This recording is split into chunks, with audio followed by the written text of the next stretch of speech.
ಇವಾಗ ನೋಡಿ ನಾನು ಹಿಂದೆ ಕಾಣಿಸ್ತಾ ಇದೆಯಲ್ಲ, the great Mexican wall, Trump wall ಅಂತ ಹೇಳ್ತಾರೆ.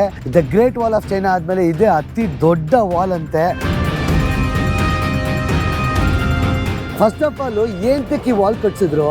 ಇದು ಇವಾಗ ಕಟ್ಸಿದಲ್ಲ, 1993ರಲ್ಲಿ ಜಾರ್ಜ್ ಬುಷ್ 35 ಕಿಲೋಮೀಟರ್ ವಾಲ್ ಕಟ್ಟಿಸ್ತಾರೆ.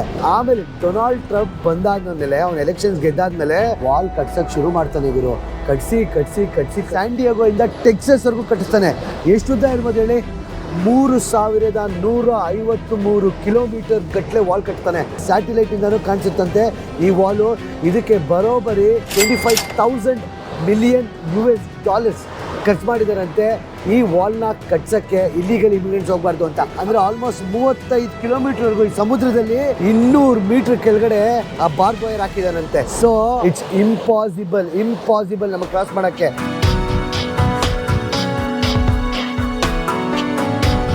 ನೀವಿದು ನೋಡ್ತಾ ಇದ್ದೀರಲ್ಲ, ಇಲ್ಲಿ ಫೋಟೋಗಳೆಲ್ಲ ಹಾಕಿದ್ದಾರೆ. ಏನು ಗೊತ್ತಾ, ಇವರು ಇಲ್ಲೀಗಲ್ ಆಗಿ ಬಾರ್ಡರ್ ಕ್ರಾಸ್ ಮಾಡೋಕ್ಕೆ ಹೋಗಿ ಇಮಿಗ್ರೇಷನ್ ಸಿಗಾಕೊಂಡು ಇಲ್ಲ ಈ ವಾಲಿಂದ ಬಿದ್ದು ಸತ್ತಿರೋರು. ಏನಿಲ್ಲ ಅಂದರೂ ಒಂದು ವರ್ಷಕ್ಕೆ 20-25 ಲಕ್ಷ ಜನ ಪೊಲೀಸವ್ರ ಕೈಲಿ ಸಿಗಾಕೋತಾರಂತೆ ಇಲ್ಲೀಗಲ್ ಬಾರ್ಡರ್ ಕ್ರಾಸ್ ಮಾಡೋಕ್ಕೆ ಹೋಗಿ. ಲೆಕ್ಕ ಹಾಕೊಳ್ಳಿ, 25 ಲಕ್ಷ ಜನ ಸಿಗಾಕೋತಾರೆ ಅಂದರೆ ಎಷ್ಟು ಜನ ತಪ್ಪಿಸ್ಕೊಂಡು ಹೋಗಿರ್ಬೇಡ.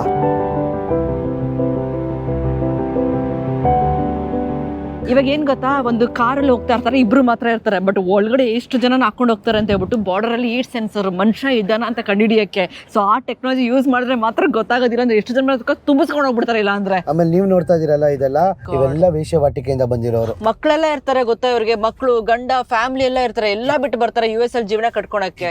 ಏನು USA ನನಗಂತೂ ಗೊತ್ತಾಗ್ತಾ ಇಲ್ಲ. ಬಟ್ ಜನ ಇಷ್ಟು ಮುಗಿ ಬೀಳ್ತಾರೆ USA ಹೋಗಕ್ಕೆ, ಎಷ್ಟು ಕಷ್ಟ ಬೀಳ್ತಾರೆ, ಸತ್ತೇ ಹೋಗ್ಬಿಡ್ತಾರೆ. ಚಿಕ್ಕ ಮಕ್ಕಳನ್ನ ಕೂರಿಸ್ಕೊಂಡು ಇಲ್ಲಿ ಹೆಂಗ್ ಜೀವನ ಮಾಡ್ತಾವ್ರೆ ಅಂತ. ಇಂಥ ಜೀವನ ಬೇಕಾ?